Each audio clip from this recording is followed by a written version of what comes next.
مثلا اب آج ایک بات میرے ذہن میں ہے، ہمیں کہا جاتا ہے کہ مذہب اندھے عقیدے کا نام ہے، blind faith. And if you have to believe in religion, you have to have a blind faith. Blind faith کا مطلب کیا ہے؟ بات سمجھ میں آئے نہ آئے مان لو، بات غیر معقول لگے، دل کو نہ بھائے، دل کو اس پہ اطمینان نہ ہو، اس کو کہہ دو یہ مذہب کے، یہ کلیسا کے، یہ مولوی کے، یہ صوفی کے اسرار ہیں، مان لو، بس مان لو. کیوں اندھا عقیدہ کیوں لایا جائے؟ مجھے اللہ نے اندھا تو بنا کے نہیں بھیجا ہے، مجھے تو اللہ نے آنکھیں دے کے بھیجا ہے، مجھے اللہ تعالیٰ نے دماغ بند کرنے کو تو نہیں بھیجا ہے، اس نے تو کھلا دماغ عطا کیا ہے. مجھے تو سوچنا بھی ہے، سمجھنا بھی ہے، دونوں آنکھیں کھول کے دیکھنا بھی ہے، تو یہ اندھا عقیدہ کیوں؟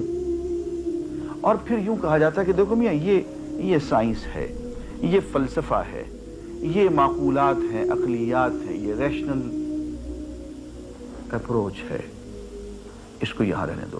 ہاں یہ مذہب ہے، یہ اخلاقیات ہے، یہ ریلیجن ہے، یہ ڈوگماز ہے، اندھے عقیدے ہیں.